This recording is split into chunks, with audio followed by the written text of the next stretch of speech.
तो जय हिंद एवरीवन, राम राम सभी लोगों को। अक्टूबर के पार्ट 4 के करंट अफेयर्स आप लोगों के सामने आ चुके हैं। ठीक है। इसकी जो पीडीएफ है वो ऑलरेडी टेलीग्राम ग्रुप से शेयर की जा चुकी है। नवंबर के फर्स्ट वीक तक आपके पास पीडीएफ्स पहुंच चुकी है। एक्सप्लेनेशन अक्टूबर के लास्ट वीक आ चुका है। इसके साथ साथ 144 मोस्ट इम्पोर्टेंट एमसीक्यूज जो हैं वो अगस्त 2024 के वो भी मैंने शेयर कर दिए हैं। एफकेट, एनडीए, सीडीएस, सीएपीएफएसी चारों एग्जाम्स के लिए ये एमसीक्यूज और करंट अफेयर्स बहुत ज्यादा जरूरी।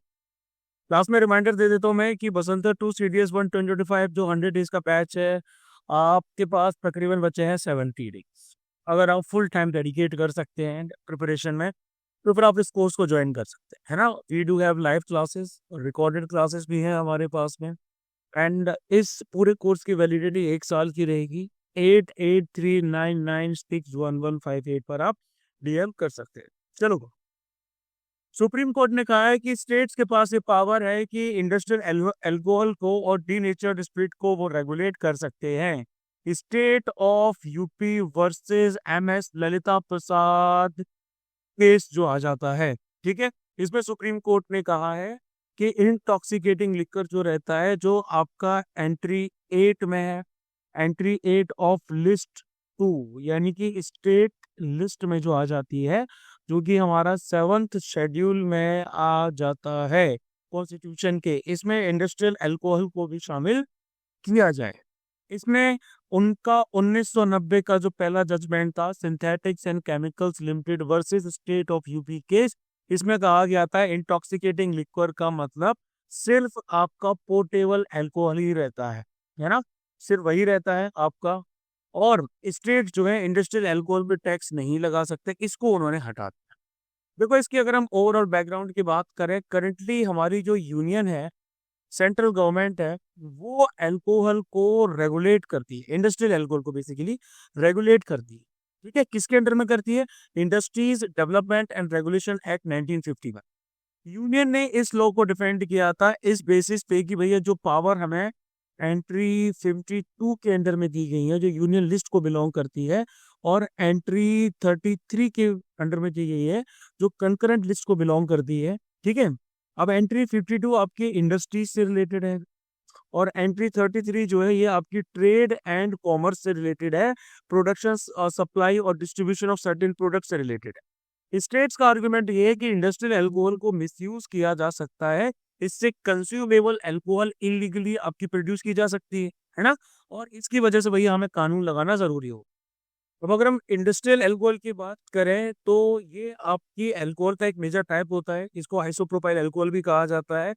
दूसरा टाइप आपका जो अल्कोहल का रहता है उसको यूजेबल अल्कोहल बोला जाता है, जिसको ड्रिंकिंग कैटेगरी में रखा जाता है। ठीक है। यानी कि यूजेबल अल्कोहल आपका रहता है इथाइल अल्कोहल, इथाइल अल्कोहल रहता है इसको। ठीक है। एथेनॉल भी कहा जाता है, ह्यूमन कंजप्शन के लिए फिट रहती है। और ये जो आपकी इंडस्ट्रियल अल्कोहल होती है ये रहती है आइसोप्रोपाइल अल्कोहल, या यानी कि आइसोप्रोपेनॉल, या डीनेचर्ड अल्कोहल कहा जाता है इसको, एथेनॉल विद एडिटिव्स, यानी कि इसको ड्रिंकिंग के लिए अनफिट करार दिया जाता है।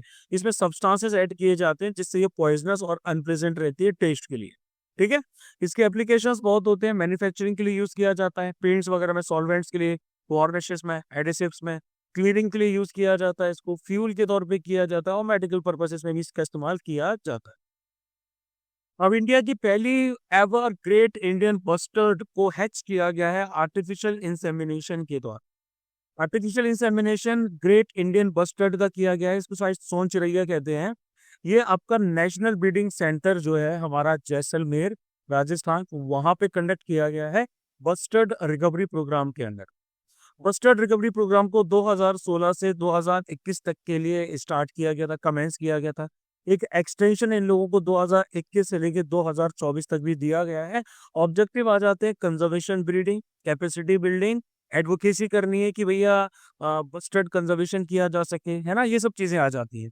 हम ग्रेट इंडियन बस्टर्ड की बात करेंगे, इसको लोकली राजस्थान में गोदावन नाम से भी बुलाया जाता है ना। इसका हैबिटेट राजस्थान एंड गुजरात तक कन्फाइंड है।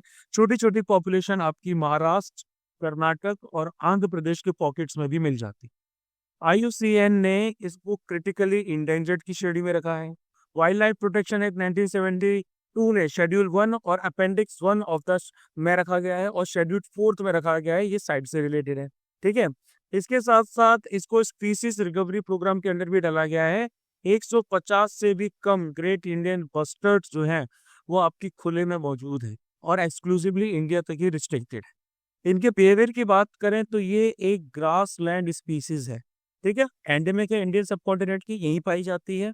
इसका ब्लैक क्राउन, ये जो आपका फॉरहेड है ना, इस पे ये ब्लैक कलर है, ये इसका दिखता है, लेकिन जो मेल्स होते हैं उनमें ये ज्यादा बड़ा दिखता है। ठीक है, मेल्स के पास एक गुलार पाउच भी रहता है, इसको एक गुलार पाउच कहा जाता है, जो जिसमें ये लोग एयर फिल करते हैं और एक्सेल करते हैं, जिससे हमिंग साउंड निकलता है फीमेल्स को अट्रैक्ट करने के लिए। ठीक है, ये आपके होते हैं ओमनीवोरस और ग्रास सीड्स खाते हैं, इंसेक्ट्स खाते हैं, लाइक टिड्डी वगैरह हो गए, बीटल्स हो गए, और कई बार छोटे छोटे रोडेंट्स और रेप्टाइल्स को भी फीड करते हैं।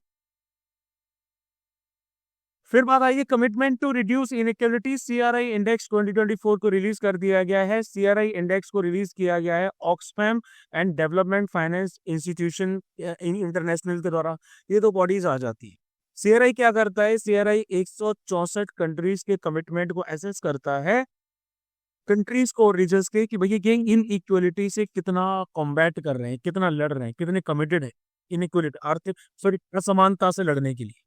देखो, हमारा सस्टेनेबल डेवलपमेंट गोल 10 ये फोकस है इन इक्वालिटी को रिड्यूस करने के लिए यूनाइटेड नेशन का। यानी कि यहाँ पे परफॉर्मेंस को असेस किया जाता है 3 पैरामीटर्स पे: पब्लिक सर्विस स्पेंडिंग पे, प्रोग्रेसिव टैक्सेशन पे, लेबर राइट एंड वेजेस पे। टॉप परफॉर्मर में हमारे नॉर्वे हैं, उसके बाद में कनाडा है, उसके बाद में ऑस्ट्रेलिया है। ठीक है, वर्स्ट परफॉर्मर में साउथ आपका आ जाता है सूडान, उसके बाद में आ जाता है नाइजीरिया एसेट्रा। इंडिया की रैंक 127 है। बाकी साउथ एशियन कंट्रीज जैसे कि नेपाल को 115 दिया है, श्रीलंका को 118 दिया है। इनकी परफॉर्मेंस कंपैरेटिवली इंडिया से बेटर। अब 16वां ब्रिक्स समिट कंक्लूड हुआ है, कजान डिक्लेरेशन को अडॉप्ट किया है। इस समिट को रशिया ने होस्ट किया। कहाँ किया? कजान में। ठीक है, कजान डिक्लेरेशन एक कॉम्प्रिहेंसिव डॉक्यूमेंट है जिसमें की एरियाज ऑपरेशन के वो आउटलाइन किए गए हैं और पूरे ब्रिक्स ब्लॉक का यूनिफाइड स्टांस ग्लोबल इश्यूज पे उसको रिकमिट किया गया है ना। इस समिट की थीम है strengthening multilateralism for just global development and security. अब देखो, इसके साथ साथ इसमें ब्रिक्स पार्टनर कंट्री का भी इश्यू आया है कि भैया ब्रिक्स पार्टनर कंट्री कैटेगरी जो है, यानी कि पार्टनर कंट्री आपकी जो है वो कुछ ऐसी कंट्री होंगी जो फुल मेंबर नहीं होगी। तो ऑफिशियली 13 नई पार्टनर कंट्रीज जोड़ी गई हैं, इसमें क्यूबा है, तुर्की है, वियतनाम वगैरह। ठीक है, ये जो पूरा नाम ब्रिक्स आता है ना, ये ब्रिटिश इकोनॉमिस्ट जिम ओ नेल के द्वारा लाया गया था। इन्होंने एक्रोनिम दिया था ब्रिक्स पहली बार 2001 में, और इस ग्रुप को पहली बार फॉर्मलाइज किया गया था जब इनकी ब्रिक्स फॉरेन मिनिस्टर मीटिंग हुई थी 2006 में। पहले इसको ब्रिक बोला जाता था। ठीक है, साउथ अफ्रीका ने बाद में इसको ज्वाइन किया, तब जाके क्या बोलते हैं, इनको ब्रिक्स बोला गया। मेंबर में 10 कंट्रीज आ जाती हैं आपकी, ब्राजील है, चाइना है, इजिप्ट है, इथोपिया है, India, Iran, Russia, south Africa, UAE और सऊदी अरेबिया। ठीक है, इनका सऊदी अरेबिया का फाइनल जो कंफर्मेशन वो भी पेंडिंग है। फिर एडिशनल जजेस ऑफ हाई कोर्ट की बात करेंगे। रिसेंटली यूनियन गवर्नमेंट ने बोला है कि 4 एडिशनल जजेस को अपॉइंट किया जाएगा बॉम्बे हाई कोर्ट के लिए for a period of 2 years. तो जजेस को कहाँ से अपॉइंट किया जाता है? इनको प्रेसिडेंट ऑफ इंडिया के द्वारा अपॉइंट किया जाता है आर्टिकल 224 सेक्शन 1 के अंडर। इनका जो टेन्योर रहता है 2 साल से ज्यादा नहीं हो सकता। ठीक है, प्रेसिडेंट जैसा स्पेसिफाई करना चाहे वैसा होता है, लेकिन 2 साल से ज्यादा नहीं होता है। और 62 ईयर्स भी अपर एज की लिमिट रहती है, 62 ईयर्स से बंदा ऊपर का नहीं होना चाहिए। इनके रीजंस क्या अपॉइंटमेंट के? अगर प्रेसिडेंट को ये लगता है कि जो जजेस की संख्या है कोर्ट में फॉर द टाइम बीइंग वो टेम्परेरी पीरियड के लिए बढ़ाई जा सकती है ताकि हाई कोर्ट के कामकाजों को संभाला जा सके, अगर कामकाज उनके पीछे चल रहे हैं तो फिर वो ऐसा अपॉइंट कर सकते हैं। फिर पीएम श्री स्कीम की बात करते हैं। दिल्ली ने एमओयू साइन किया है सेंटर के साथ, मेमोरेंडम ऑफ अंडरस्टैंडिंग सेंटर के साथ किया है, PM Shri PM schools for rising India scheme जो है उसको इम्प्लीमेंट करने के लिए। ये सेंट्रली स्पॉन्सर्ड इनिशिएटिव है, 2022 में लॉन्च किया गया था। 14,500 से ज्यादा PM schools for rising India setup किए जाएंगे। यानी कि जो एग्जिस्टिंग स्कूल नए नहीं सेटअप किए जाएंगे, जो आपके एग्जिस्टिंग केवी स्कूल्स हैं, मोस्टली केवी स्कूल्स को इसके अंडर में लाया गया है। केवी जो आपके एग्जिस्टिंग स्कूल्स हैं इनको स्ट्रेंथन किया जाएगा, जो कि मैनेज किए जाते हैं सेंट्रल गवर्नमेंट के द्वारा, स्टेट गवर्नमेंट के द्वारा, यूनियन टेरिटरीज के द्वारा और लोकल बॉडीज के द्वारा। ठीक है, ये नेशनल एजुकेशन पॉलिसी 2020 के साथ अलाइंड है। टाइम पीरियड 2022 से लेके 2027 का रखा गया है। और एग्जिस्टिंग एडमिनिस्ट्रेटिव स्ट्रक्चर जो आपका समग्र शिक्षा का आता है, ईबीएस का आता है, नवोदय स्कूल का आता है, वो सब कुछ के अंडर में लाया जाए। फिर बात करते हैं स्नो लेपर्ड यानी कि पेंथेरा यूनिसिया के बारे में। इंटरनेशनल स्नो लेपर्ड डे अक्टूबर 23 को मनाया गया। ठीक है, इनका हैबिटेट सेंट्रल और साउथ एशिया में रहता है, यहाँ की जो माउंटेन्स है वहां पे रहता है। 12 स्नो लेपर्ड आपकी जो रेंज कंट्रीज है, जिसमें इंडिया भी इंक्लूडेड है, उनमें ये पाए जाते हैं। ठीक है, इंडिया में ये पाए जाते हैं यूनियन टेरिटरीज ऑफ लद्दाख में, JNK में, हिमाचल प्रदेश में भी पाए जाते हैं, उत्तराखंड में भी दिखते हैं, सिक्किम में भी दिखते हैं और अरुणाचल प्रदेश में। इनका जो डिस्ट्रीब्यूशन है वो बेसिकली इनके प्रे के पीछे पीछे डिस्ट्रीब्यूटेड है। जहां जहां इनका प्रे मिलेगा वहां वहां इनका भी डिस्ट्रीब्यूशन है। इनका प्रे है आइबेक्स शीप जो रहती है, एक और रहती है, इसको ब्लू शीप भी कहा जाता है, जिसको फरल भी कहा जाता है। ठीक है, ये स्टेट एनिमल है हिमाचल प्रदेश और लद्दाख के। हिमाचल प्रदेश और लद्दाख दोनों का ही ये स्टेट और यूनियन टेरिटरी वाला एनिमल पाया जाता है। छोटे छोटे फोर लिम्स होते हैं इसके, हिंड लिम्स काफी ज्यादा इसकी बड़ी होती हैं। ये रगेड माउंटेनियस एनवायरनमेंट में काफी अच्छे से ट्रेवल कर सकता है। IUCN ने वनरेबल रखा है इसको, साइट्स ने अपेंडिक्स 1 में, और वाइल्ड लाइफ प्रोटेक्शन एक्ट 1972 ने शेड्यूल 1। पिंक कोकीन की बात की जा रही है तो बहुत सारी कंट्रीज में पिंक कोकीन को सीज किया गया है। इसको तुसी नाम से भी जाना जाता है। ठीक है, इसके अंदर कोकीन कम पाया जाता है, लेकिन इसके अंदर कैटामाइन ज्यादा पाया जाता है। कैटामाइन एक अलग ड्रग आ जाता है, इसका टोटली डिफरेंट इफेक्ट्स होते हैं। पिंक जो आपकी कोकीन है, इससे आपको पिंक एलिफेंट्स भी दिखते हैं, यानी कि हेलुसिनेजेनिक प्रॉपर्टीज हैं, कुछ तो कुछ दिखने लगता है। ठीक है, इसके अंदर आपका मिथाम्फेटामाइन आता है, केटामाइन आता है, MDMA, ये सब मिलाया जुलाया जाता है। डाई का स्प्लैश भी डाला जाता है। कंपोजिशन अनसर्टेन है, वैसे फिर इसका वेरी करता है थोड़ा इधर से उधर, लेकिन इससे हार्ट अटैक्स आ सकते हैं, हाई ब्लड प्रेशर बढ़ सकता है, स्ट्रोक, बिहेवियरल चेंजेस आ जाते हैं, एडिक्शन, एंग्जाइटी, डिप्रेशन, साइकोसिस, ये सब हो जाता है। तुर्की की बात करेंगे जिसकी कैपिटल है अंकारा। तो तुर्की ने कुर्दिश मिलिटेंट टारगेट्स को इराक और सीरिया में स्ट्राइक किया। ठीक है, तुर्की की बात करते हैं तो ये थोड़ा तो भैया एशिया में आ जाता है और थोड़ा आ जाता है यूरोप। ठीक है, ये आपका नॉर्थ ईस्ट में जॉर्जिया और आर्मेनिया के साथ में बॉर्डर शेयर करता है। अजरबैजान और उसके साथ साथ में ईरान जो है ये इनके ईस्ट में आ गया। इराक और सीरिया इनके साउथ में आ गया। और नॉर्थ वेस्ट में इनके आ जाता है बुल्गारिया एंड ग्रीस। ठीक है, इसके बाद ऊपर की तरफ देखोगे तो भैया नॉर्थ में इनका ब्लैक सी है। मेडिटेरियन सी जो है ये भी इनके साउथ की तरफ आ जाता है। ठीक है, एजियन सी जो है ये भी इनके इस तरफ किया जाता है, साउथ वेस्ट की तरफ आ जाता है। और कैस्पियन सी तो थोड़ा दूर हो गया। मेजर रिवर्स में यहाँ पर आ जाती है यूफ्रेट्स, टिग्रिस और किजालिमा। हाईएस्ट पॉइंट का नाम है माउंट अरारा। यहाँ पर स्ट्रेट्स आ जाती हैं, एक तो आ जाता है आपका बॉस्फोरस स्ट्रेट और दूसरा आता है डार्डेनेलिस स्ट्रेट। ये दो स्ट्रेट्स भी यहाँ पर पाई जाती हैं। उसके बाद बात करेंगे, यूनियन कैबिनेट ने 1,000 करोड़ रुपए के वेंचर कैपिटल फंड को space sector under in space के लिए अप्रूव कर दिया है। इसको एस्टेब्लिश किया जाएगा। एक वेंचर कैपिटल फंड क्या होता है? ये आपका एक प्राइवेट इक्विटी फाइनेंसिंग होती है जो अर्ली स्टेज स्टार्टअप्स में फाइनेंस इन्वेस्ट करती है ना, जिनके अंदर हाई ग्रोथ पोटेंशियल इनको दिखाई देता है। ये होता है वेंचर कैपिटल। अभी जो प्रपोज फंड है ये स्टार्टअप्स को सपोर्ट करेगा स्पेस की सप्लाई चेन में, अपस्ट्रीम, मिडस्ट्रीम और डाउनस्ट्रीम तीनों में। फाइनेंशियल स्ट्रक्चर की बात करें तो ये 5 साल के लिए ऑपरेट करेगा। 150 से लेके 250 करोड़ रुपए एनुअली आपके दिए जाएंगे। इन्वेस्टमेंट पर स्टार्टअप भी रहेगा आपका, ये पर स्टार्टअप के बेसिस पर 10 से 60 करोड़ जो है, सॉरी 60 करोड़ जो है वो रखा जाएगा। सपोर्ट तकरीबन 40 स्टार्टअप्स को किया जाएगा। तो इंडिया के स्पेस सेक्टर की बात करें तो इंडिया की रैंक आ जाती है 5th।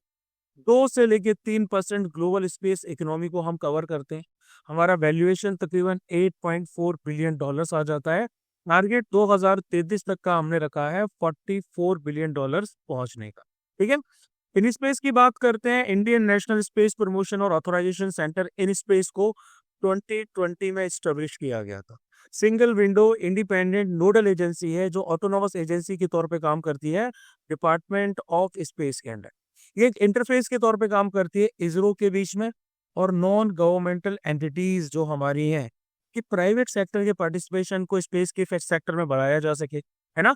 ये स्पेस एक्टिविटीज को ऑथोराइज करते हैं, सुपरवाइज करते हैं, लाइक लॉन्च व्हीकल्स बिल्ड करना, सैटेलाइट्स बिल्ड करना, स्पेस इंफ्रास्ट्रक्चर शेयर करना। फिर आधार की बात आएगी तो सुप्रीम कोर्ट ने ये ऑब्जर्व किया है कि आधार कार्ड को आइडेंटिटी एस्टेब्लिश करने के लिए तो इस्तेमाल किया जा सकता है, लेकिन इसको डेट ऑफ बर्थ के एक अथॉरिटेटिव प्रूफ के लिए इस्तेमाल नहीं किया जा सकता। ये भैया हमारा 12 डिजिट का एक यूनिक आइडेंटिफिकेशन नंबर होता है जिसको unique identification authority of India UIDAI issue करती है ना। इसको डीएक्टिवेट भी कर सकते हैं, ओमिटेड भी किया जा सकता है UIDAI के द्वारा। इसमें आपका मिनिमल डेमोग्राफिक और बायोमेट्रिक इंफॉर्मेशन चाहिए होती है, यानी कि आधार किसी भी तरह का सिटीजनशिप का प्रूफ नहीं है, डोमिसाइल का प्रूफ भी ये हमारा नहीं होता। इससे पहले एससी के ऑब्जर्वेशंस क्या आए हैं कि आधार का जो मेटा डेटा है उसको आप 6 महीने से ज्यादा स्टोर नहीं कर सकते, और आधार को मैंडेटोरी किया जा सकता है किसी भी सर्विसेज के लिए एक्सेप्ट वेलफेयर स्कीम्स। उसके अलावा आप आधार को मैंडेटोरी कर सकते हैं। फिर अगर आप मोरमुगांव पोर्ट अथॉरिटी के बारे में बात करें तो मोरमुगांव पोर्ट अथॉरिटी को ग्लोबली रिकॉग्नाइज किया गया है एक इंसेंटिव प्रोवाइडर के तौर पे on the environmental ship index platform ESI को पब्लिश किया जाता है international association of ports and harbour के द्वारा।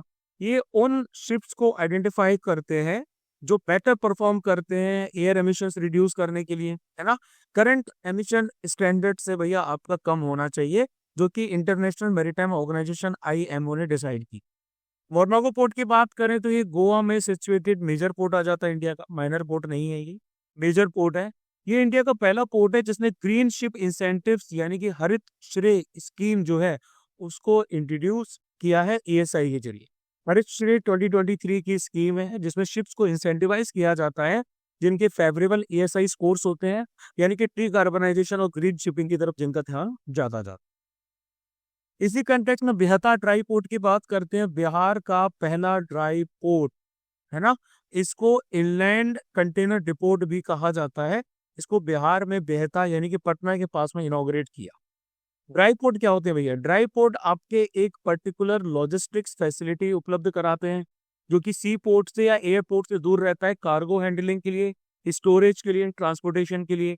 इसके जरिए एक्सपोर्ट्स हमारे जो है वो बूस्ट होंगे। एक एग्रो बेस्ड जो आपके एक्सपोर्ट्स हैं, गारमेंट्स हैं, लेदर प्रोडक्ट्स जो बिहार के जाते हैं बाहर की तरफ, लॉजिस्टिक्स इंप्रूव होगा, यानी कि कार्गो हैंडलिंग और ट्रांसपोर्टेशन जब आपका स्ट्रीमलाइन किया जाएगा, ट्रांसपोर्टेशन कॉस्ट कम किए जाएंगे, स्टोरेज और हैंडलिंग प्रॉपर की जाएगी, एडजॉइनिंग स्टेट्स को ज्यादा फायदा मिलेगा, यानी कि पूरे ईस्टर्न इंडिया को इसके द्वारा कैटर किया जाएगा। ये आपका रेल के जरिए मेजर पोर्ट्स से कनेक्टेड है, जैसे कि भैया हमारा कोलकाता हो गया, डायरेक्ट यहाँ से सामान वहां पहुंचाया जा सकता है। ठीक है। हल्दिया हो गया, विशाखापट्टनम हो गया, नावा शेवा हो गया, और बाकी के मेजर नेशनल और इंटरनेशनल ट्रेड रूट्स के साथ ये डायरेक्टली कनेक्टेड है।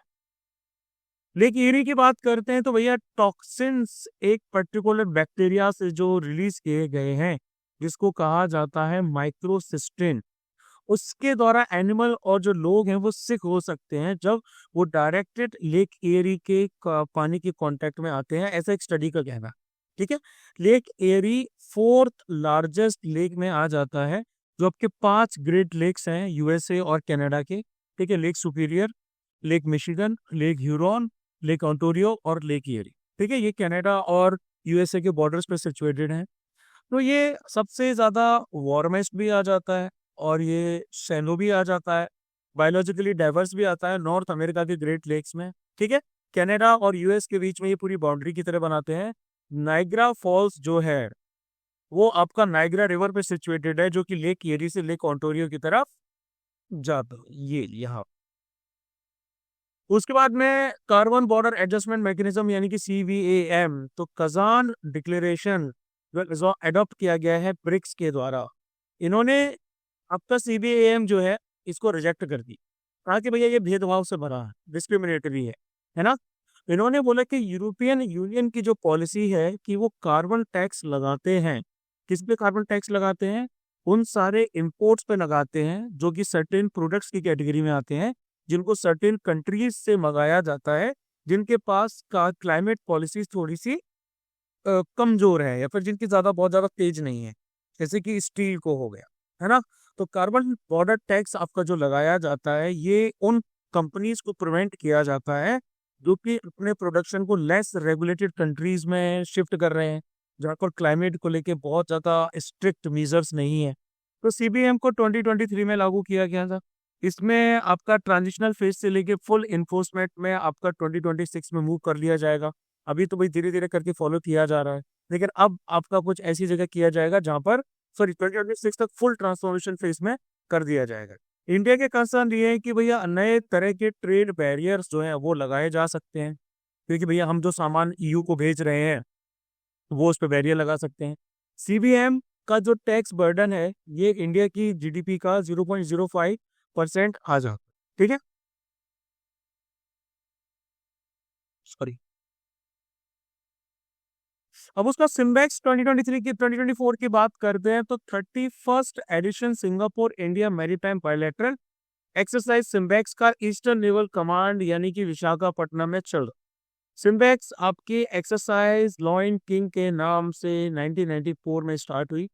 Most significant maritime bilateral collaboration आ जाता है इंडियन नेवी और रिपब्लिक ऑफ सिंगापुर नेवी के बीच। उसके बाद बात करेंगे रानी चेन्नम्मा की 1778 टू 1829 200 एनिवर्सरी पे एक कमेमोरेटिव पोस्टेज स्टैम्प रिलीज किया गया रानी चेन्नम्मा की ग्लोरियस विक्ट्री को सेलिब्रेट करने के लिए on 23 October 1824 against the British rule. उनका जन्म बेलागावी डिस्ट्रिक्ट कर्नाटक में हुआ। कित्तूर के साम्राज्य की वो रानी थी। उनके हस्बैंड की मृत्यु के बाद उन्होंने शिवालिंगप्पा जो थे उनको अडॉप्ट किया, उनको कित्तूर का राजा बनाएंगे ऐसा सोचा, लेकिन ब्रिटिश ने उनको रिकॉग्नाइज करने से रिफ्यूज कर दिया डॉक्ट्रिन ऑफ लैप्स के अंडर में। और उसके बाद आपका कित्तूर की क्रांति हुई। कित्तूर की क्रांति 1824 में हुई। इसको पहला Indian armed rebellion British east India company के अगेंस्ट में माना जाता है and one of the earliest women lead anti colonial struggle भी माना जाता है, ठीक है। पहली बैटल जो 1824 में हुई थी उसमें ब्रिटिश हार गए थे, लेकिन रानी चेन्नम्मा को बाद में कैप्चर किया गया और उनको उनकी मृत्यु तक 1829 तक जेल में रखा गया। फिर बात करते हैं प्रधानमंत्री मुद्रा योजना लोन लिमिट 20 लाख तक बढ़ा दी गई है, ठीक है।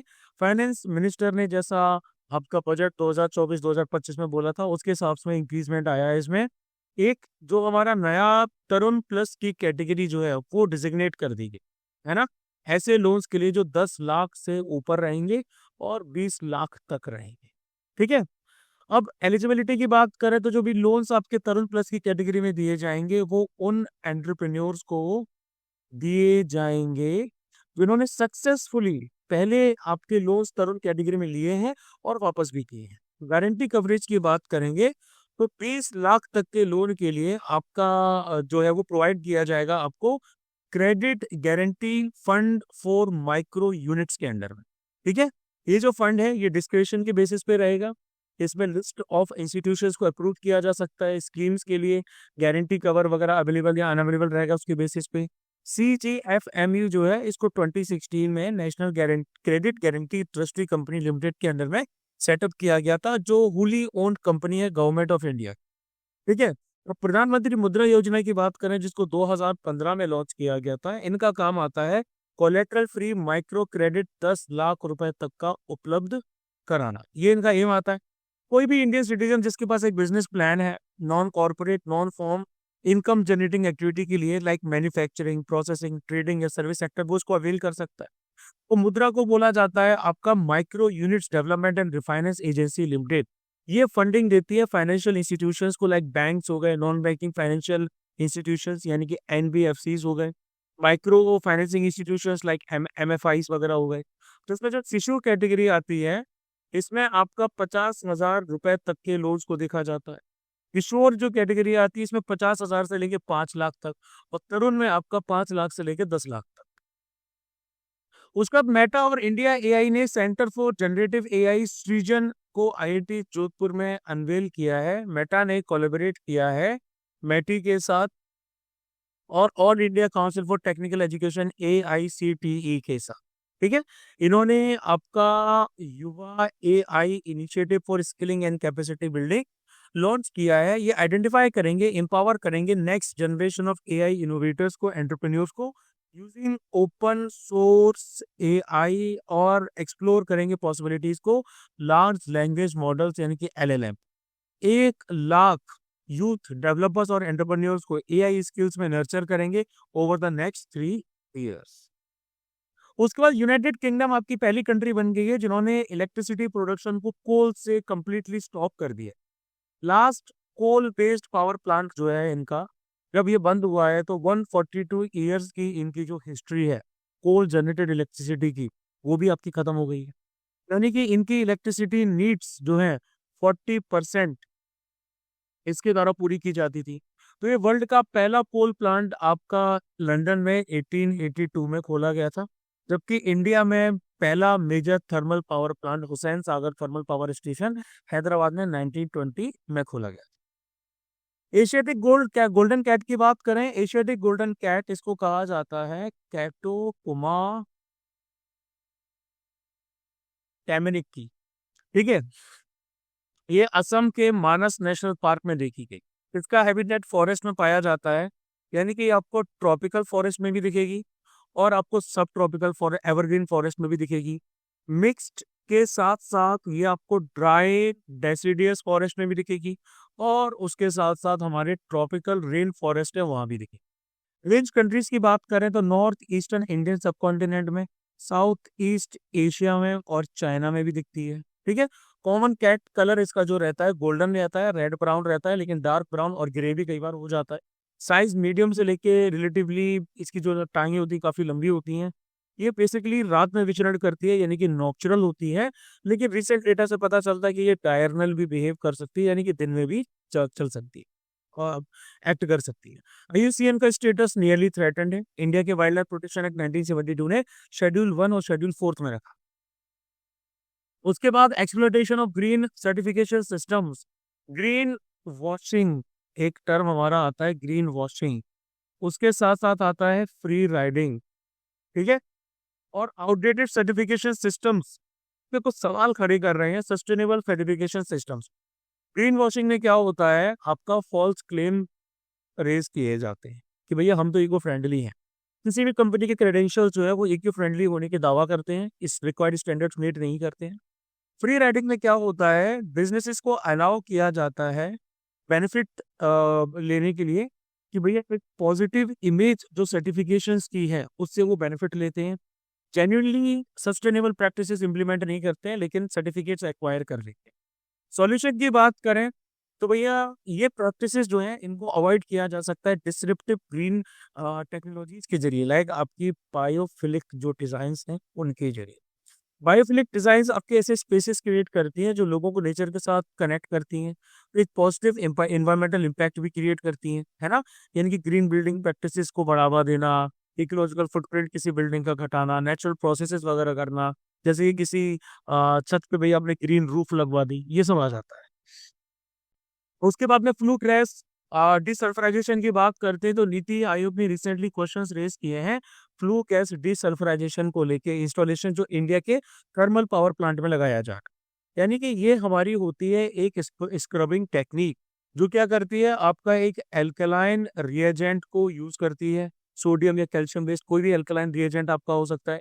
इसके द्वारा SO2 को फ्लू गैस से हटाया जाता है। फ्लू गैस जो आपकी फॉसिल फ्यूल्ड पावर स्टेशन होते हैं या कोल्ड फायर पावर प्लांट्स होते हैं, वहां की आपकी फ्लू गैस से SO2 को, सल्फर डाइऑक्साइड को हटाया जाता है। फ्लू गैस को एग्जॉस्ट गैस के नाम से भी बुलाया जाता है। ठीक है। इसके साथ साथ इसको स्टैक गैस के नाम से भी बुलाया जाता है। ये कंबशन प्लांट से निकलती है। इसके अंदर पार्टिकुलेट मैटर होता है, डस्ट होता है, सल्फर ऑक्साइड होता है, नाइट्रोजन ऑक्साइड होते हैं और कार्बन मोनोऑक्साइड होता है। ठीक है। इसके अलग अलग टाइप्स होते हैं, लाइक ड्राई सॉर्बेंट इंजेक्शन होता है, वेट लाइमस्टोन बेस्ड होती है, सी वाटर बेस्ड होती है। मिनिस्ट्री ऑफ एनवायरनमेंट, फॉरेस्ट और क्लाइमेट चेंज ने मैंडेट किया है एफजीडी का, फ्लू गैस डिसल्फराइजेशन का इंस्टॉलेशन को, कि थर्मल पावर प्लांट्स में होना चाहिए और सल्फर डाइऑक्साइड के एमिशन स्टैंडर्ड सेट किए जाने चाहिए। उसके बाद नेचर कंजर्वेशन इंडेक्स एनसीआई 2024 की बात करेंगे। इसको रिलीज किया गया है 2024 के लिए। इंडिया की रैंक 176 आ जाती है आउट ऑफ 180 कंट्री। इसको डेवलप किया गया है Goldman Sonnenfeldt school of sustainability and climate change at Ben Gurion university of Negev and biodb.com के द्वारा। ठीक है। ये कंजर्वेशन एफर्ट्स को एवेल्युएट करती है। 4 मार्कर्स भी हैं, लैंड मैनेजमेंट है, थ्रेट्स टू बायोडाइवर्सिटी भी है, कैपेसिटी एंड गवर्नेंस है और future trends. Data driven analysis है, हर कंट्री की प्रोग्रेस को देखा जाता है, कंजर्वेशन और डेवलपमेंट को बैलेंस करने का पूरा खेल इनका आ जाता है। फिर बात करेंगे डॉक्ट्रिन ऑफ कोवर्चर की। तो सुप्रीम कोर्ट उन पेटिशंस को सुनेगा जिसमें आपका आ जाता है मैरिटल रेप एक्सेप्शन। ठीक है। ये सेक्शन 375 के अंडर में आते हैं, सेक्शन 63 के अंडर में आते हैं, इंडियन पिनल कोड और अब भारतीय न्याय संहिता 2023 रिस्पेक्टिव। एससी ने Joseph shine versus union of India 2018 के केस में कहा था मैरिटल रेप एक्सेप्शन जो है ये डॉक्ट्रिन ऑफ कोवर्चर से निकल के सामने आ। क्या है ये? तो ये एक आपकी लीगल डॉक्ट्रिन है जो इंग्लिश कॉमन लॉ के अंडर में आ जाता। ठीक है। इसके द्वारा एक मैरिड वुमेन को इसके हस्बैंड के कवर में रखा जाता है, यानी कि इनको एक सिंगल एंटिटी के तौर पे ट्रीट किया जाता है। इसमें जो आपका वुमेन का मैरिज के बाद जो बीइंग है, जो उसका लीगल एग्जिस्टेंस है, उसको ही डिनाई कर दिया जाता है, सस्पेंड कर दिया जाता है, यानी कि ये हस्बैंड की प्रॉपर्टी हो जाती है ना। तो प्रॉपर्टी होल्ड करना, कॉन्ट्रैक्ट्स में एंटर करना, ये सब चीजें आपकी उसके लिए निगेट हो जाती। इटली की बात करते हैं जिसकी कैपिटल है रोम। तो पहली इंडिया और इटली की बायलैटरल साइबर डायलॉग इंडिया में कंडक्ट किया गया। इटली की लोकेशन को देखें तो भैया ये आ जाता है आपका साउथ सेंट्रल यूरोप में, यहाँ पे इसकी लोकेशन है।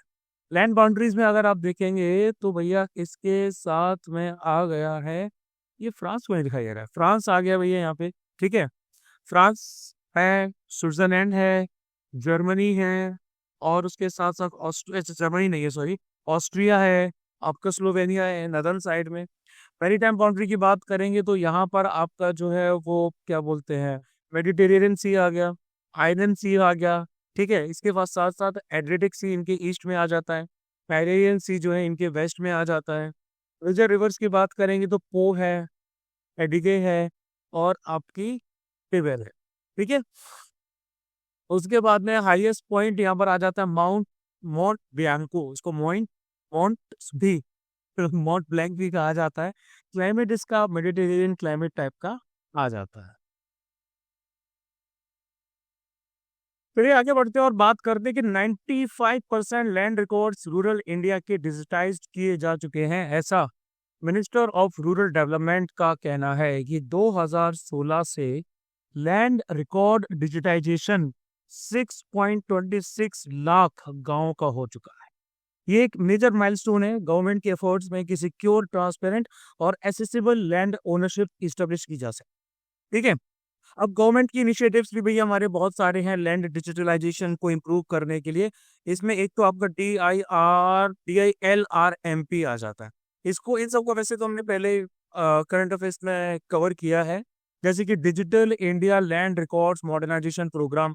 इसके जगह मॉडर्न और transparent land records management system बनाया जाए। ठीक है। हेल्पिन आ जाता है, ये भी आपका पहले पूछा जा चुका है। Unique land parcel identification number या फिर इसको भू आधार भी कहा जाता है। ठीक है। 14 डिजिट अल्फा न्यूमेरिक कोड होता है हर लैंड के पार्सल के लिए, उसके जियो कोऑर्डिनेट्स पे बेस्ड रहता है।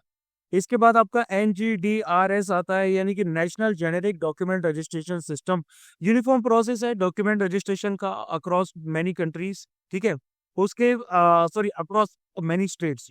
उसके बाद स्वामित्व स्कीम आ जाती है। अब ये जो है ये रिकॉर्ड ऑफ राइट्स के लिए है, हाउस होल्ड ओनर्स जो रहते हैं आपके, ठीक है, ऐसे इनहेबिटेड एरियाज गांव के रहते हैं, उनका लैंड का रिकॉर्ड उनके पास रहे। फिर यूएस, जापान और साउथ कोरिया ने digital infrastructure growth initiative for India framework, DIGI framework को साइन किया है।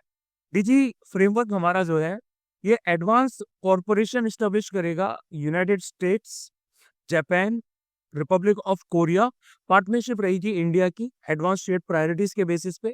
पार्टनरशिप एजेंसीज की बात करें तो भैया आपकी यूनाइटेड स्टेट्स की इंटरनेशनल डेवलपमेंट फाइनेंस कॉरपोरेशन, ठीक है, जापान का आपका जेबीआईसी, Japan bank for international corporation, और export import bank of Korea यानी कि कोरिया का एग्जिम बैंक। ऑब्जेक्टिव है इस कोलैबोरेशन को फर्दर एनहांस करना, इंडियन प्राइवेट सेक्टर के साथ डिजिटल इंफ्रास्ट्रक्चर को इंडिया में सपोर्ट करना, ठीक है।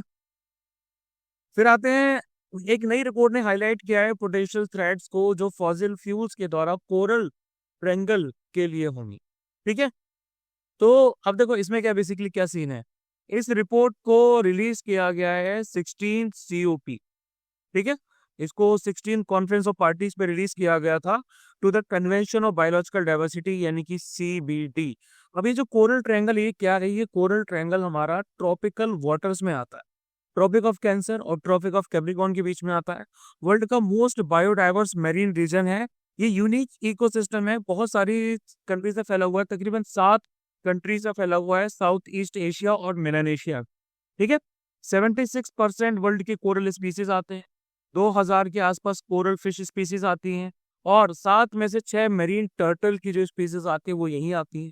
इसके साथ साथ 120 लोगों को सपोर्ट भी किया जाता है जो फूड पर, इनकम पे, हैबिटेट्स के लिए, मरीन डाइवर्सिटी के लिए यहाँ पर आपका डिपेंड करते हैं। तो इसको एक तरीके से अमेजन ऑफ द सीज भी कहा जाता है। इन कंट्रीज को आइडेंटिफाई कर लो कि भैया कौन कौन सी कंट्रीज है यहाँ पे। Solomon island, Papua New Guinea, Timor Leste, Indonesia, Singapore, Malaysia, Brunei हो गया, ठीक है, और फिलीपींस हो, और ये नदर पार्ट आपका ऑस्ट्रेलिया का भी आ ही जाता है। फिर SOP for protection of vulnerable children, Indian railways और ministry of women and child development ने रिवाइज्ड स्टैंडर्ड ऑपरेटिंग प्रोसीजर को लॉन्च किया है वल्नरेबल चिल्ड्रंस को प्रोटेक्ट करने के लिए। इस कॉम्प्रिहेंसिव SOP में एक रोबस्ट फ्रेमवर्क है जिससे उन बच्चों को सेफगार्ड किया जाएगा जो इंडियन रेलवेज के साथ कॉन्टैक्ट में आते, ठीक है। इससे पहले भी बहुत सारी इनिशिएटिव्स लॉन्च किए जा चुके हैं, जैसे कि आपका ऑपरेशन आहट आता है, नेशन वाइड ऑपरेशन जिसे ह्यूमन ट्रैफिकिंग रोकी जाएगी, है ना। इसके द्वारा तकरीबन 2300 बच्चों को रेस्क्यू किया गया था, 674 ट्रैफिकर्स को 2022 में पकड़ा भी गया था। ऑपरेशन नन्हे फरिश्ते, ये तो आपका पहले ही पूछा जा चुका है एग्जाम में CDS में। इस मिशन को बच्चों को रेस्क्यू करने के लिए डेडिकेट किया गया था केयर और प्रोटेक्शन के लिए इंडियन रेलवे जोन्स में। फिर बायोल्यूमिनेसेंस की बात करते हैं तो चेन्नई की कोस्ट लाइन पे आपका रिसेंटली बायोल्यूमिनेसेंस का फिनोमेना दिखा है। क्या होता है, किसी भी लिविंग ऑर्गेनिज्म के द्वारा जब आपका प्रोडक्शन और एमिशन होता है लाइट का तो उसको बायोल्यूमिनेसेंस कहा जाता है, ठीक है। लाइट जो भी बायोल्यूमिनेसेंट ऑर्गेनिज्म एमिट कर रहा है वो बेसिकली उस पर्टिकुलर एनर्जी से प्रोड्यूस होती है जो कि केमिकल रिएक्शंस की वजह से जनरेट हुई है, जो उस ऑर्गेनिज्म के द्वारा या तो इजेक्ट की जा रही है या फिर उसकी बॉडी के अंदर हो रही, ठीक है। तो बायोल्यूमिनेसेंस बहुत ज्यादा कॉमन होता है ओशन में, मोस्ट कॉमनली इसको फिश में देखा जाता है, स्क्विड्स में देखा जाता है, ठीक है। और उसके साथ साथ जेलीफिश हो गया, कॉम जेलीज हो गई और बाकी एनिमल्स हो गए, इनमें भी देखा जाती है, जिनको जू प्लांक्टन कहा जाता है। यूजुअली आपका ये ब्लू होता है कलर में, लेकिन बायोल्यूमिनेसेंस आपका वायलेट से लेके ग्रीन कलर भी दिख जाता है, येलो कलर भी ओकेशनली दिख जाता है, बहुत रेयरली आपको रेड कलर भी दिख जाता है। कुछ ऑर्गेनिज्म लाइट एब्जॉर्ब करते हैं, ट्रांसफॉर्म करते हैं, उसको अलग अलग कलर्स के तौर पर एजेक्ट करते हैं, इस फिनोमेना को बायोफ्लोरोसेंस भी कहा जाता है। बायोफ्लोरोसेंस। फिर बोरियल और टेम्परेट फॉरेस्ट की बात करते तो एक्सपर्ट्स ने ये हाईलाइट किया है कि अर्जेंट रिक्वायरमेंट है वर्ल्ड के नदन फॉरेस्ट को, है ना, बचाने की। ऐसा उन्होंने COP 16 के कन्वेंशन ऑन बायोलॉजिकल डाइवर्सिटी जो आपका कैली कोलंबिया में कंडक्ट किया गया उस दौरान हाईलाइट किया। नदन फॉरेस्ट में आपके बोरियल और टेम्परेट फॉरेस्ट दोनों के दोनों आ जाते हैं। यूरोप में आते हैं भैया, ये यूरोप वाला पार्ट है हमारा, नॉर्थ अमेरिका वाला पार्ट है यहाँ पर आते हैं, रशिया में आते हैं, 30% फॉरेस्ट, ग्लोबल फॉरेस्ट कवर है ये, लेकिन 10% को ही प्रोटेक्ट किया जा। अब अगर हम स्पेसिफिकली बोरियल फॉरेस्ट की बात करें तो इनको टाइगा के नाम से भी जाना जाता है। ठीक है, ये एक सरकम पोलर बेल्ट बनाते हैं 50 डिग्री नॉर्थ से लेके 70 डिग्री नॉर्थ लेटीट्यूड के बीच में, इतना है। ठीक है, फ्रॉस्टी हार्डी कोनाइपर कॉनिफर सॉरी जो स्पीसीज होती हैं कॉनिफर फॉरेस्ट की, जैसे कि स्प्रूस हो गई, नुकीले पत्ते वाली, पाइन हो गई, फर हो गई, वो यहाँ पे डोमिनेट करती। और अगर हम टेम्परेट फॉरेस्ट की बात करें, यानी कि ये हमारे ट्रॉपिक से ऊपर आने वाले, यहाँ ट्रॉपिक निकलता है ना, ट्रॉपिक से ऊपर वाले और यहाँ पे भी ट्रॉपिक से नीचे वाले, ठीक है, इनको भैया टेम्परेट कहा जाता है। ये 50 डिग्री लेटीट्यूड तक एक्सटेंड होते हैं, ट्रॉपिक से ऊपर की तरफ भी और नीचे की तरफ भी, सदर्न और नदर्न हेमिस्फीयर दोनों में। यहाँ पे विंटर्स काफी कोल्ड होती हैं। यहाँ पर आपको थोड़े चौड़े पत्ते वाले ब्रॉड लीव ट्रीज देखने को मिलते हैं, लाइक ओक हो गया, पाइन हो गया, यूकेलिप्टस वगैरह वगैरह। फिर anti submarine warfare shallow watercraft ASWC को कमीशन किया गया है। ये भैया हमारा 7th anti submarine warfare shallow watercraft है। इसको बनाया है GRSE ने, garden reach ship builders and engineers. किसके लिए बनाया है? ऑब्वियस सी बात है, इंडियन नेवी के लिए।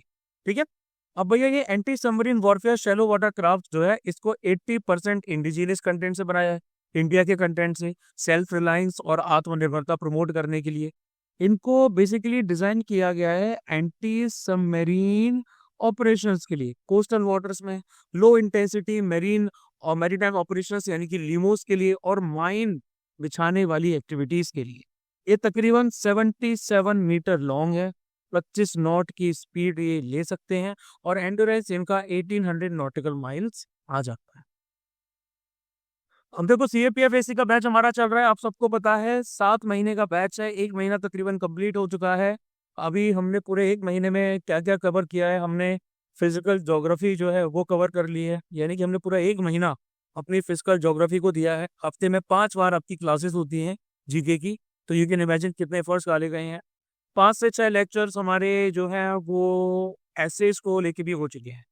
जनवरी 2024 के एसेस हमने कंप्लीट कर लिए हैं। ठीक है, आर्ग्यूमेंट्स के बारे में बता चुका हूँ, रिपोर्ट राइटिंग के बारे में बता चुका हूँ, ग्रामर के तकरीबन सारे बेसिक टॉपिक कंप्लीट हो चुके हैं। तो यानी कि 1 महीना में काफी कुछ कवर किया है, लेकिन अभी भी आप कैचअप कर सकते हैं। 8839961158 पर आप DM कीजिए और आपको जो डिटेल्स हैं वो मिल जाएंगी इस कोर्स की। आप चाहें बेसिकली आप इनरोल कर सकते हैं, अभी आपके पास टाइम है अच्छा खासा। चलो, land port port authority of India LPI के बारे में बात करें, यूनियन होम मिनिस्टर ने एक नई पैसेंजर टर्मिनल बिल्डिंग को, और जिसको मैत्री द्वार कहा जा रहा है, इसको वेस्ट बंगाल के पेट्रापोल में इनॉग्रेट किया है। ठीक है, इसको land port authority of India LPAI के द्वारा बनाया गया है। LPAI एक स्टेचुटरी बॉडी आ जाती है जो कि department of border management, ministry of home affairs के अंडर में आती है। इनका ऑब्जेक्टिव होता है लैंड पोर्ट ऑपरेशंस और एडमिनिस्ट्रेशन से रिलेटेड सारे फंक्शंस को परफॉर्म करना। लैंड पोर्ट क्या होते हैं भाई? लैंड पोर्ट हमारे इंटरनेशनल बॉर्डर्स पे वो एरियाज होते हैं जिनको लैंड कस्टम्स स्टेशंस के तौर पे नोटिफाइड किया जाता है, या इमिग्रेशन चेक पोस्ट कहा जाता है। यहाँ पर क्लियरेंस और ट्रांसपोर्ट होता है पैसेंजर्स का और गुड्स का। अभी हमारे पास 12 लैंड पोर्ट्स हैं जो इंडिया में ऑपरेट होते हैं। इसके साथ साथ LPAI जो है वो इस्टेब्लिशमेंट, ऑपरेशन और मैनेज भी करता है इंटीग्रेटेड चेक पोस्ट को, ICPs को, जो कि इंडिया के लैंड बॉर्डर्स पे आ जाते हैं। ठीक है, ICP क्या होता है भैया आपका? ICP आपका एक सिंगल कॉम्प्लेक्स होता है जहां पर सारी रेगुलेटरी एजेंसीज जो ट्रेड और कॉमर्स को फैसिलिटेट करती हैं, सिक्योरिटी कंसर्न्स को भी देखती हैं, वो आ जाती है। फिर हम सोराई पेंटिंग की बात करेंगे तो प्राइम मिनिस्टर मोदी की जब मीटिंग हुई रशियन प्रेसिडेंट व्लादिमीर पुतिन के साथ, ब्रिक्स समिट जो कि कजान रशिया में 22 से लेकर 24 अक्टूबर तक हुई, तो उन्होंने उनको सोराई पेंटिंग गिफ्ट की। ठीक है, ये हमारी एक म्यूरल आर्ट फॉर्म आ जाता है जो बिलोंग करती है हजारीबाग डिस्ट्रिक्ट ऑफ झारखंड। ठीक है, सोहराई के दौरान जो एक लोकल फेस्टिवल होता है आपका, लोकल जो ट्राइबल वुमेन है वो इन पेंटिंग्स को बनाती हैं अपने मड हाउसेस की दीवारों पे। ठीक है, नेचुरल पिगमेंट्स और सिंपल टूल्स यूज किए जाते हैं इसमें।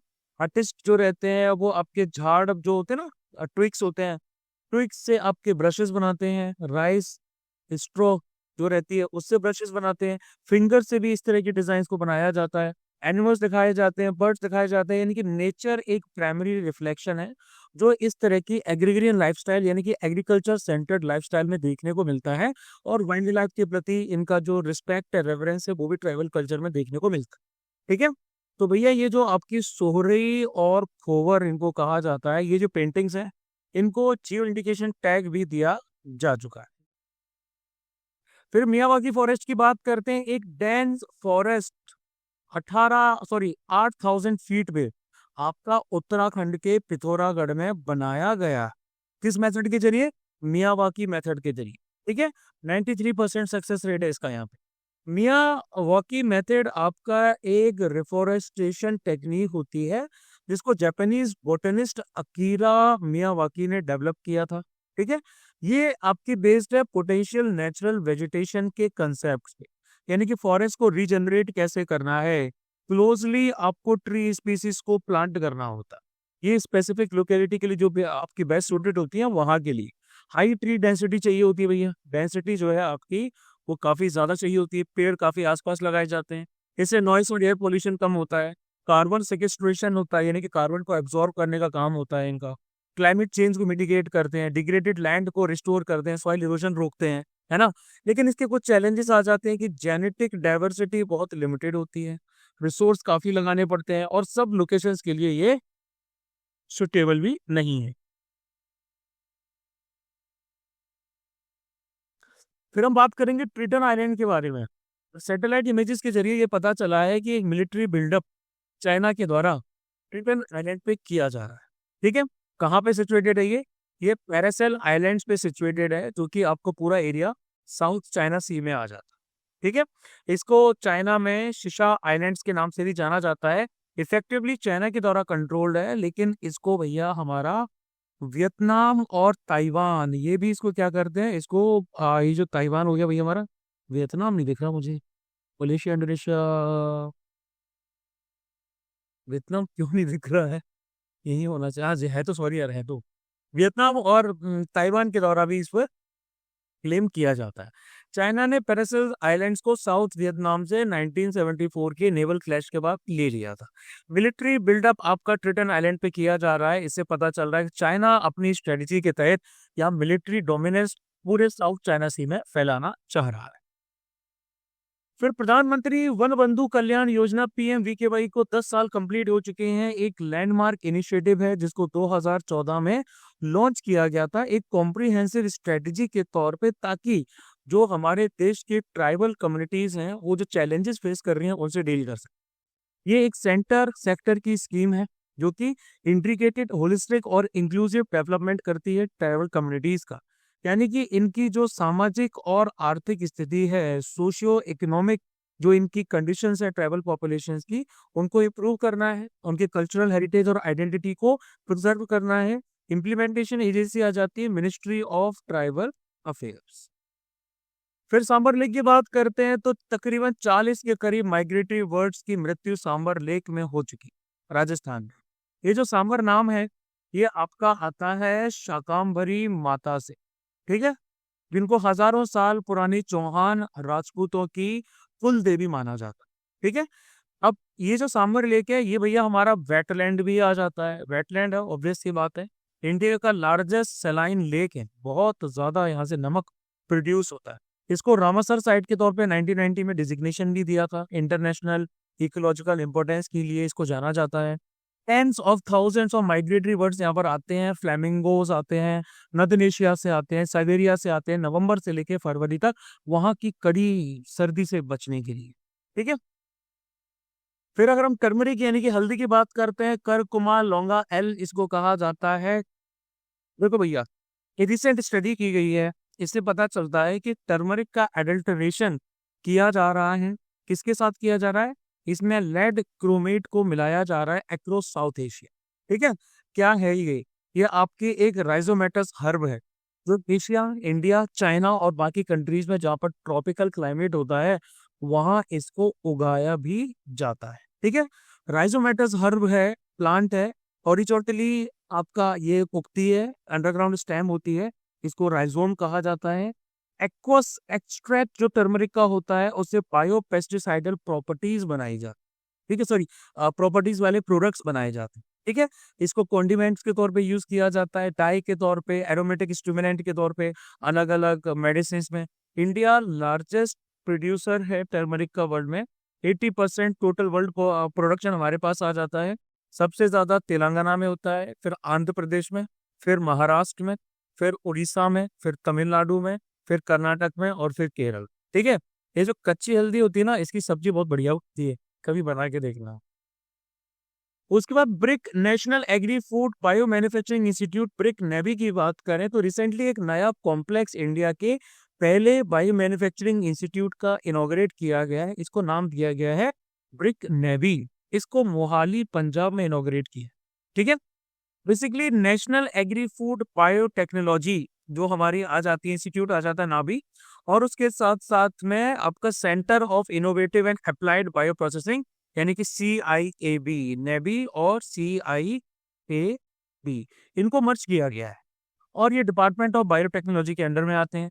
Cutting edge research, genetic manipulation में, मेटाबॉलिक पाथवेज वगैरह जनरेट करना, इंडिया के बायो मैन्युफैक्चरिंग गैप को एड्रेस करना, लार्ज स्केल प्रोडक्शन फैसिलिटीज और स्टार्टअप्स को नर्चर करना, ऐसा इनका कार्यक्रम आ जाएगा। फिर इसके बाद में हम बात करेंगे क्लाउडेड लेपर्ड, जिसका साइंटिफिक नाम है डियोफेलिस नेबुलोसा। स्टडीज के द्वारा ये पता चलता है कि ताइवान का जो आइलैंड है वहां पर आपका इस स्पीसीज को रीइंट्रोड्यूस किया जा सकता है, हाईली सुटेबल है ना। यानी कि अगर हम इनके फिजिकल फीचर्स की बात करते हैं तो इनके शरीर पे इस तरह के क्लाउड जैसे पैचेस दिखते हैं। पेल येलो से लेके ब्राउन कलर का इनका फर रहता है जो इनके घने जंगलों में कैमोफ्लॉज कर देता है, ठीक है। साउथ ईस्ट एशिया के फॉरेस्ट में मिलता है ये, चाइना, इंडिया, मलेशिया और डेंस एवरग्रीन फॉरेस्ट इसको पसंद। IUCN ने वल्नरेबल की कैटेगरी में डाला है, साइट्स ने अपेंडिक्स 1 में। वाइल्ड लाइफ प्रोटेक्शन एक्ट ने इसको शेड्यूल 1 की कैटेगरी में डाला हुआ है। क्लाउडेड लेपर्ड्स नेशनल पार्क जो हमारा त्रिपुरा का आ जाता है, ये इंडिया का पहला डेडिकेटेड वाइल्ड लाइफ पार्क है जो आपका क्लाउडेड लेपर्ड्स को स्पॉट करता है, उनको कंजर्व करता है। और ये भैया हमारा आ जाता है सिपाही झूला वाइल्ड लाइफ सेंचुरी के अंदर। फिर हम जॉर्जिया की बात करते हैं जिसकी कैपिटल है तिब्लिसी, ठीक है। तो USA और EU, यूरोपियन यूनियन, इन्होंने बोला कि जॉर्जिया के इलेक्शन वायलेशंस के बारे में एक प्रोब होनी चाहिए, ठीक है। यानी कि कहाँ पर सिचुएटेड है ये सिचुएटेड है आपका ईस्टर्न यूरोपियन रीजन में, साउथ कॉकस आपका इलाका आ जाता है, कैकस, सॉरी, साउथ कॉकस, ठीक है, कॉकस का इलाका आ जाता है। इसकी बाउंड्रीज में नॉर्थ की तरफ है भैया रशिया, ठीक है, नॉर्थ, और ये जो पूरा नॉर्थ ईस्ट वाला इलाका है यहाँ पर इसकी जो है वो रशिया आ जाता है। इसके साथ साथ अजरबैजान आ जाता है ईस्ट और साउथ ईस्ट में, ये जो है भैया आपका अजरबैजान आ गया। अर्मेनिया और तुर्की जो है ये आ जाते हैं इसके साउथ की तरफ, ठीक है। सी बाउंड्री में ब्लैक सी आ जाता है वेस्ट की तरफ, थोड़ा सा आगे चलेंगे तो कैस्पियन सी भी आ जाएगा, एग्जैक्टली से लगा हुआ नहीं है। माउंट शखारा इनका हाईएस्ट पॉइंट है। माउंटेन रेंजेस में ग्रेटर कॉकाकस रेंज आ जाती है, रिवर्स में इंगुरी है, रियोनी है, कोडोरी है। कन्फ्लिक्ट रीजन यहाँ पर बहुत सारे हैं, आसपास की कंट्रीज से कन्फ्लिक्ट चल रहे हैं, तो इसमें आपका एक तो अबकाजिया है, साउथ ओसेटिया है, और उसके साथ साथ अजारिया भी। उसके बाद ब्राजील जो है उन्होंने चाइना के बेल्ट और रोड इनिशिएटिव को जुड़ने से मना कर दिया है, ठीक है। ब्राजील सेकंड मेंबर होगा ब्रिक्स का इंडिया के बाद जो PRI को इंडोर्स नहीं कर रहा है। प्रीवियसली इटली और फिलीपींस जो है इन्होंने भी विड्रॉल अपना अनाउंस कर दिया था कि भैया हम भी ज्वाइन नहीं करेंगे। क्या है ये BRI को वन बेल्ट वन रोड के तौर पे 2013 में इंट्रोड्यूस किया गया था, जो कि एशिया को कनेक्ट करेगा, कहाँ कहाँ से, आपका एशिया जो है इसको भैया अफ्रीका से करेगा और फिर फर्दर उसके बाद यूरोप से कनेक्ट करेगा, लैंड और मैरीटाइम नेटवर्क दोनों के जरिए। रीजनल इंटीग्रेशन बढ़ाना है, ट्रेड बढ़ाना है, इकोनॉमिक ग्रोथ बढ़ाना है, ऐसा चाइना का प्लान था, ठीक है।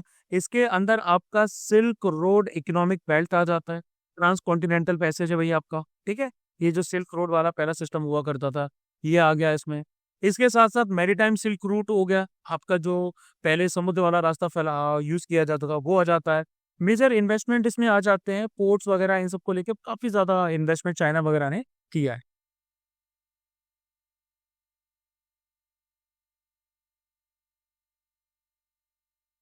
उसके बाद में आते हैं review of maritime transport 2024 navigating maritime choke points report release.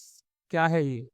इस रिपोर्ट को रिलीज किया है United Nation conference on trade and development UNCTAD। ठीक है। ग्लोबल मैरीटाइम ट्रेड आपका 2.4% बढ़ चुका है 2023 में। 2022 में जो कॉन्ट्रैक्शन हुआ था उससे रिकवर कर चुका है, लेकिन अभी भी फ्रेजाइल है। कुछ हमारे मैरीटाइम चोक पॉइंट्स आ जाते हैं, जैसे कि भैया आपका स्वेज कैनाल आ गया। ठीक है। उसके बाद आपकी पैनामा कैनाल्स आ गई। इससे बहुत सारे डिस्ट्रप्शंस आते रहे। चोक पॉइंट्स क्या होते हैं भैया? चोक पॉइंट एक ऐसा ज्योग्राफिकल फीचर होता है या रास्ता होता है, पैसेजवे। इसमें कोई पर्टिकुलर वैली भी हो सकती है, कोई ऐसा स्ट्रेट हो सकता है ना, जो कि काफी नैरो होता है और स्ट्रेटेजिक होता है। इससे कनेक्टिविटी बढ़ती है। जैसे स्वेज कैनाल की बात कर लें, हम बैब एल मेंडेव स्ट्रेट की बात कर लें, ये आपका मेडिटेरेनियन सी को क्या करती है, फर्दर कनेक्ट करती है। यहाँ आपका ये यहाँ से लेके यहाँ रेड सी और ये बाकी के इलाके। ठीक है। ये क्रूशियल ट्रेड होता है यूरोप और एशिया के बीच का। एनर्जी सिक्योरिटी, जैसे स्ट्रेट ऑफ हॉर्मुज की बात करते हैं जो हमारे रेड सी के पास में आ जाता है, ये पर्शियन गल्फ को गल्फ ऑफ ओमान और अरेबियन सी से यहाँ से आगे की तरफ कनेक्ट करता है। ठीक है। ये भी आपका काफी ज्यादा यहाँ पे ग्लोबल पेट्रोलियम ट्रांसपोर्टेशन होता है। अब की रीजंस डिसरप्शंस के पीछे क्या आ रहा है भैया? क्लाइमेट इंड्यूस्ड लो वाटर लेवल्स, लाइक अब पनामा कैनाल की बात करें जो पैसिफिक और अटलांटिक ओशन को कनेक्ट करती है, यहाँ पर लो वाटर लेवल्स पाए जा रहे हैं। जियो पॉलिटिकल टेंशंस और कॉन्फ्लिक्ट्स हो रहे हैं। यमन के जो हूथी रेबल्स हैं वो आपके क्या कर रहे हैं, बैब एल मेंडेव स्ट्रेट में ज्यादा शिप्स को अटैक कर रहे हैं। इसराइल को बिलोंग करते हैं, बाकी दूसरी जगहों को बिलोंग करते हैं। ये बेसिकली क्या करता है आपका, ये बेसिकली गल्फ ऑफ एडन को रेड सी से और इंडियन ओशन से आपस में कनेक्ट करने का काम कर। ठीक है। स्ट्रेट ऑफ गिब्रल्टार जो है हमारा, वो आ जाता है ये यहाँ पे। ये बेसिकली आपका मेडिटेरेनियन सी को अटलांटिक ओशन से कनेक्ट करता है, प्लस यहाँ पे आपको एशिया और यूरोप का भी मिलन होता है। ठीक है। स्ट्रेट ऑफ मलाक्का, यो असर यहाँ पर आ गया आपका स्ट्रेट ऑफ मलाक्का। ये इंडियन ओशन को साउथ चाइना सी से फर्दर कनेक्ट करता है। टर्किश स्ट्रेट आ जाती है आपकी, बॉस्फोरस और डार्डेनल्स आ जाती है, ब्लैक सी को मेडिटेरेनियन सी से यहाँ ऊपर की तरफ कनेक्ट करती है। ठीक है। ये सारी जगह आ गई, ये आपके मेजर चौक पॉइंट्स हैं। फिर United Nations world food programme WFP की बात करें, WFP ने वार्न किया है कि ह्यूमैनिटेरियन क्राइसिस गाजा में बढ़ रहा है और इससे एक फेमाइन डेवलप हो सकता है। अब तो नहीं होगा, अब तो सीज फायर हो गया है। इसका हेडक्वार्टर है रोम में। ठीक है। जेनेसिस 1961 का है। वर्ल्ड की लार्जेस्ट ह्यूमैनिटेरियन एजेंसी है जो लाइफ्स को बचाती है, इमरजेंसीज में फूड वगैरह से हेल्प करती है। पीस, स्टेबिलिटी, प्रोस्पेरिटी, ये सब इनके एम आ जाते हैं कि conflict, disaster, climate change effects में लोगों को ये सब प्रोवाइड किया जा सके। वॉलेंट्री डोनेशंस इनको दिए जाते हैं गवर्नमेंट, कॉर्पोरेट्स और प्राइवेट डोनर्स के द्वारा। इंडिया में 1963 से चल रही है। 120 कंट्रीज और टेरिटरीज में इनकी प्रेजेंस भी है और इनको नोबेल पीस प्राइज भी दिया जा चुका है 2020। ठीक है। Nobel peace prize. फिर बात करते हैं ट्रांसफर ऑफ प्राइसिंग की, तो central board of direct taxes CBDT ने एक नोटिफिकेशन रिलीज किया है for the tolerance limits for transfer pricing. Transfer pricing एक ऐसा मेथड होता है जो मल्टीनेशनल कंपनीज के द्वारा इस्तेमाल किया जाता है ताकि प्रॉफिट्स को मूव किया जा सके। कहाँ से मूव किया जा सके? मूव उन कंट्री से मूव किया जा सके जहां पर ज्यादा टैक्स लगता है, और ऐसी कंट्रीज में ले जाया जाए जिनको टैक्स हेवंस कहा जाता है, जहां पर टैक्स काफी कम लगता है। यानी कि इसमें गुड्स को सेल किया जाता है, ठीक है, सर्विसेज को सेल किया जाता है, खुद को ही एक इन्फ्लेटेड प्राइस पे खुद को ही ये महंगा बेचते हैं। CBDT ने टॉलरेंस लिमिट्स लगा दी हैं कि भैया अब आप इतना ही कर सकते हैं। ठीक है। ट्रांजैक्शन आपका जो है वो लिमिटेड रहेगा। एक अकाउंटिंग प्रैक्टिस जो आपकी रिप्रेजेंट करती है price that one division in company charge another division for goods and services provided. Company के अंदर ही अंदर ये खेल खेलते रहते हैं। ठीक है। अब यहाँ पर एक टर्म आता है आर्म्स लेंथ ट्रांजैक्शन, जो भैया हमारे CBDT ने इनके ऊपर लगाया। क्या है ये ट्रांजैक्शन? सॉरी। ठीक है। ये एक वैल्यूएशन प्रिंसिपल है जो कॉमनली कमर्शियल और फाइनेंशियल ट्रांजैक्शंस पे लगाया जाता है कंपनीज के अंदर ही अंदर, कि ट्रांजैक्शंस जो है उनको वैल्यूड किया जाएगा जैसे कि वो अनरिलेटेड पार्टीज में किए जा रहे हैं, है ना। यानी कि दोनों अपने हितों की सुरक्षा करेंगे ना। आप अपने घर वालों को कोई चीज बहुत महंगे में बेच सकते हो, कोई सस्ते में बेच सकते हो। मान लीजिए आपका 20 लाख का प्लॉट है, आप अपने घर में ही दे रहे हैं, है ना, किसी के नाम कर रहे हैं या फिर जो भी आपका सिनेरियो चल रहा है, दोस्त वगैरह को कर रहे हैं, तो बाकी पैसा आपने कैश में ले लिया और 5 लाख की सेल दिखा दी। लेकिन ऐसा नहीं होगा। जो उसकी एक्चुअल प्राइस है उसके बेसिस पे ही टैक्स लगेगा। ऐसा कुछ यहाँ पे भी है। यूविन पोर्टल की बात करते हैं। प्राइम मिनिस्टर ऑफ इंडिया ने यूविन पोर्टल को लॉन्च किया है। ये हर वैक्सीनेशन इवेंट को देखेगा ऑफ ऑल प्रेग्नेंट वुमेन और चाइल्ड, यूनिवर्सल इम्यूनाइजेशन प्रोग्राम के अंडर में। यूआईपी आपका पार्ट आ जाता है आरसीएच प्रोग्राम का, reproductive and child health programme का, under the national health mission. ठीक है, ये इंश्योर करेगा timely administration life saving vaccine का प्रेग्नेंट वुमेन को मिलना चाहिए, बच्चों को मिलना चाहिए, जन्म से लेकर 16 साल की उम्र तक, 12 वैक्सीन प्रिवेंटेबल डिसीजेस के अगेंस्ट जिनको वैक्सीन लगाने से रोका जा सकता है। फिर हम आर्टेमिस मिशन की बात करते हैं। नासा ने अभी रिसेंटली रिवील किया है 9 पोटेंशियल ऐसी लैंडिंग साइट्स हैं जो आर्टेमिस 3 मिशन के लिए डिजिग्नेट की गई हैं। ये ह्यूमंस को मून के साउथ पोल पे ले जाएगा पहली बार। आर्टेमिस 3 इसके बाद आपके 2 टेस्ट मिशंस भी हैं, ये 2026 में किए जाएंगे। इसमें ह्यूमैनिटी दोबारा से लूनर सरफेस लौटेगा 50 साल के बाद में। आर्टेमिस प्रोग्राम में पहले वुमेन को और पर्सन ऑफ कलर को भी मून तक भेजा जाएगा। डोनाल्ड ट्रंप आ गए हैं तो अब पता नहीं भेज जाएगा कि नहीं भेजा जाएगा। ठीक है, मेरे ख्याल से लोगों को मेरिट के बेसिस पे भेजा जाना चाहिए। इट डजंट मैटर कि मून पे कोई काला पीला इंडियन या कोई भी इंसान पहुंचता है या नहीं। ठीक है, तो इंडिया आपकी पहली कंट्री है जिसने स्पेस क्राफ्ट को मून के साउथ पोलर रीजन पे लैंड भी किया है। फिर बात करेंगे रायगढ़ फोर्ट की। तो राष्ट्रीय एकता दिवस की जो थीम है ना, वो आपकी रायगढ़ फोर्ट को सेलिब्रेट कर रही है। ये आपका हिल फोर्ट है जो महाराष्ट्र के रायगढ़ डिस्ट्रिक्ट में आ जाता है। ये मेरे ख्याल से खड़गवासला के शायद पास में ही है। छत्रपति शिवाजी महाराज ने अपनी कैपिटल 1674 में यहाँ बनाई थी। उनका राज्याभिषेक भी यहाँ पर किया गया था। इसको चारों तरफ से वैलीज के द्वारा अब घेरा हुआ इलाका है। कल और गंधारी रिवर्स जो है वो भी यहाँ पे फ्लो करती हैं। ठीक है, इसको गिब्रल्टार ऑफ द ईस्ट कहा गया है ब्रिटिश हिस्टोरियंस के द्वारा। यूनेस्को वर्ल्ड हेरिटेज के लिए नॉमिनेट भी किया गया है under the Maratha military landscapes of India. ठीक है, इसके मेन गेट्स में एक तो आपका नाना दरवाजा आ जाता है और एक आ जाता है महादरवाजा। उसके बाद में बात करते हैं आर्मेनिया कैपिटल जिसकी येरेवन है। तो रिपोर्ट्स के हिसाब से आर्मेनिया इंडिया का लीडिंग डिफेंस एक्सपोर्ट डेस्टिनेशन है। हमारा सामान डिफेंस वाला यहाँ जाता है।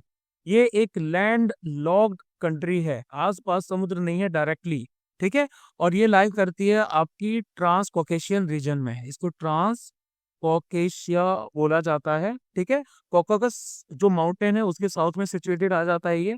और इसके बॉर्डर में देखोगे तो भैया अजरबैजान है, नीचे की तरफ आपका तुर्की है, इसके साथ साथ नक्चिवन नाम की जगह है, एक आज़ादी छोटी सी जगह है, ऑटोनोमस रिपब्लिक है जो अजरबैजान का ही एक क्या बोलते हैं छोटा सा इलाका है। ठीक है, जॉर्जिया आ जाती है यहाँ पे, इसके साथ साथ ईरान है वो भी आ जाता है। और यहाँ पे एक एरिया लाइक करता है नागोर्नो कराबाख। इसको लास्ट ईयर मैंने करंट अफेयर्स में शामिल किया था। एक डिस्प्यूटेड टेरिटरी है आर्मेनिया और अजरबैजान के बीच। ठीक है, हाईएस्ट पीक है माउंट एरागेट, इसको एरागेस भी कहा जाता है। रिवर्स यहाँ से फ्लो करती है अरास रिवर। ठीक है, तो भैया ये हमारे अक्टूबर 2024 के करंट अफेयर्स पूरे हो चुके हैं। अगस्त 2024 तक के एमसीक्यूज भी मैंने पूरे कर लिए हैं। अब अगस्त के बाद हमारा सितंबर आएगा और फिर अक्टूबर के करंट अफेयर्स आएंगे। किसी भी महीने के अगर आपको जो 150 मोस्ट इंपोर्टेंट एमसीक्यूज करने हैं तो उन एमसीक्यूज को करने से पहले ये सारी शीट्स को लगा लिया करो, समझ लिया करो अच्छे से। जब ये समझ लोगे, लगा लोगे तो 150 क्वेश्चंस करने में मुश्किल बिल्कुल भी नहीं आई। ठीक है, कॉम्प्रिहेंसिव थोड़े से हैं, बिल्कुल हैं, लेकिन ये आपके एग्जाम में बिल्कुल हेल्प करेंगे। बहुत कम ही ऐसे क्वेश्चंस होंगे जो यहाँ से बाहर यूपीएससी देगी, अदरवाइज लोग यहाँ से बाहर क्वेश्चंस बहुत ही कम आपको मिलेंगे। ठीक है, चलो फिर आज के लिए इतना ही। जय टू योर।